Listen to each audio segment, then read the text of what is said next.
Hello friends, welcome to our channel. I hope आप सभी अच्छे होंगे। आज मैं फिर आपके लिए एक इंटरेस्टिंग स्टोरी लेकर आई हूँ जिसमें हम काफ़ी सारे न्यू वर्ड्स, उनके करेक्ट प्रोनाउंसिएशन और अलग अलग ग्रामर स्ट्रक्चर्स को देखेंगे और अपनी इंग्लिश को इम्प्रूव करेंगे। वीडियो शुरू करने से पहले आपसे रिक्वेस्ट है, प्लीज़ वीडियो को लाइक करें, शेयर करें और चैनल को सब्सक्राइब करें। तो चलिए शुरू करते हैं आज की अपनी स्टोरी, जिसका टाइटल है the value of silence. Silence का मीनिंग रहता है चुप रहना, शांत रहना। वैल्यू मूल्य, तो शांत रहने का मूल्य, शांत रहने की वैल्यू। तो देखते हैं स्टोरी को। Ram was a good student. Ram एक अच्छा विद्यार्थी था, एक अच्छा स्टूडेंट था। He was very observant in school. वो अपने स्कूल में बहुत ही ऑब्जर्वेंट था, हर चीज़ को अच्छे से निरीक्षण करता था, देखता था। ही always asked intelligent questions in the class. He always asked, वो हमेशा पूछता था। इंटेलिजेंट, बुद्धिमत्ता से भरे हुए, जिनमें जो इंटेलिजेंट क्वेश्चन होते थे, पर्सन होते थे, उनको क्लास में वो पूछता था। Ram was well liked by not only the teachers, even the boys in his class loved his company. Ram was well liked by, Ram न केवल अध्यापकों द्वारा, टीचर्स के द्वारा उस पसंद किया जाता था, बल्कि उसकी क्लास के बच्चों के द्वारा भी उसके साथ को, उसकी कंपनी को पसंद किया जाता था।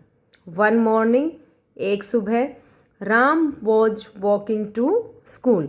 वॉज वॉकिंग, यहाँ पर पास्ट कॉन्टिन्यूस टेंस का यूज है। पास्ट कॉन्टिन्यूस में हम वॉज वर प्लस वर्ब की फर्स्ट फॉर्म के साथ आईएनजी यूज करते हैं। राम सिंगुलर नाउन है तो हमने वॉज का यूज किया है। तो देखते हैं इस लाइन का मीनिंग। वन मॉर्निंग, एक सुबह, Ram was walking to school. Ram school जा रहा था।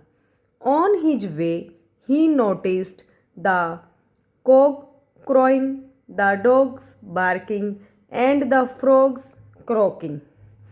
ये अलग अलग एनिमल्स की साउंड के लिए ये वर्ड्स यूज हुए हैं। तो देखते हैं इस लाइन का मीनिंग। ऑन हिज वे, अपने रास्ते में, ही नोटिस्ड, उसने नोटिस किया कि जो मुर्गा है वो बांग दे रहा था। क्रॉकिंग होता है बांग देना। द डॉग बार्किंग, जो कुत्ते थे वो भौंक रहे थे। And the frogs croaking, croaking ये फ्रॉग्स की वो जो टर्राने की साउंड होती है उसके लिए ये वर्ड यूज हुआ है। तो फ्रॉग टर्रा रहे थे। When he reached school he saw a lot of boys talking allowed. When he reach, ये रीच की सेकंड फॉर्म है रीच्ड। जब वो स्कूल पहुंचा, ही सो, ये सी की सेकंड फॉर्म है। सो उसने देखा, अ लॉट ऑफ बॉयज, कि काफ़ी सारे लड़के, टॉकिंग अलाउड बहुत ज़ोर से बातें कर रहे थे। Was it really necessary to talk so much? He wondered, wondered होता है सरप्राइज्ड, हैरान। वो हैरान था कि यह इस तरीके से बात करना क्या वास्तव में ही इसकी आवश्यकता है। Was it really necessary, necessary होता है आवश्यक, क्या यह वास्तव में ही आवश्यक होता है इस तरह बात करना। दैट डे, उस दिन, ही, आज की सेकंड फॉर्म है, asked his teacher in class. उसने उस दिन उसने अपनी क्लास में अपने टीचर से, अपने अध्यापक से पूछा, sir is it good to talk a lot? क्या ये अच्छा है कि बहुत सारी बातें करना? All the boys in the class laughed at his question. Laugh की सेकंड फॉर्म है लाफ्ड। उसकी क्लास के सभी लड़के उसके इस पर्सन पर हंसने लगे। The teacher smiled at Ram. जो अध्यापक था वो राम के इस क्वेश्चन पर मुस्कुराया। The teacher was wise, wise होता है बुद्धिमान। जो टीचर था वो बुद्धिमान था। He was please to know that his best student yet again has come up with a gem of question. He was pleased, वो खुश था। टू नो, टू के बाद ऑलवेज वर्ब की फर्स्ट फॉर्म आती है, यह जानकर कि उसका सबसे अच्छा जो स्टूडेंट है वो दोबारा एक अच्छे क्वेश्चन को लेकर आया है। हैज कम, कम की ये थर्ड फॉर्म है, हैज हैव के साथ ऑलवेज वर्ब की थर्ड फॉर्म आती है। यहाँ पर प्रेजेंट परफेक्ट टेंस जो है, प्रेजेंट परफेक्ट में हम हैज हैव प्लस वर्ब की थर्ड फॉर्म यूज करते हैं। तो कम केम कम। तो इस लाइन का मीनिंग दोबारा देखते हैं। He was please to know, वो यह जानकर खुश था कि उसका सबसे अच्छा स्टूडेंट दोबारा एक अच्छे क्वेश्चन के साथ आया है। सो इसलिए he answered with an example. An यहाँ आर्टिकल का यूज हुआ है क्योंकि एग्जाम्पल में यहाँ पर वोवल साउंड है।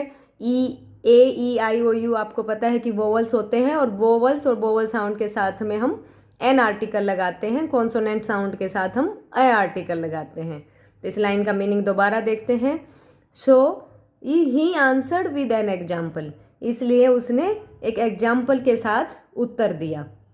Ram, frogs croak all night but no one listens to them.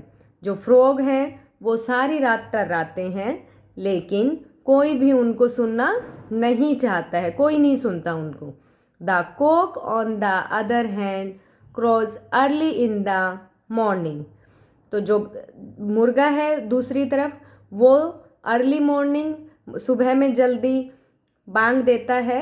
We wake up hearing that, और उसको सुनकर हम सब उठते हैं।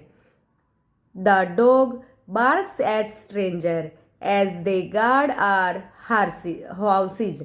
तो जो कुत्ते होते हैं वो जो अजनबियों पर भौंकते हैं और ऐसे हमारे घर की रखवाली करते हैं।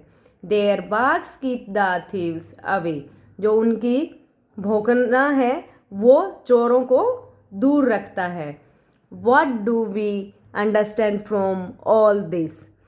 इन सब चीज़ों से हम क्या समझे? Ram listened intently. राम बड़े ध्यान से उनको सुन रहा था। It is very important to speak the right things at the right time instead of talking all the time, explained the teacher. अध्यापक ने विस्तार से बताया, एक्सप्लेन किया कि इट इज़ वेरी इम्पोर्टेंट, ये बहुत ही महत्वपूर्ण है, to speak the right things at the right time. सही समय पर सही चीज़ बोलना यह बहुत ही इम्पोर्टेंट है। Instead of talking all the time, बजाय कि सारे टाइम बात करने से।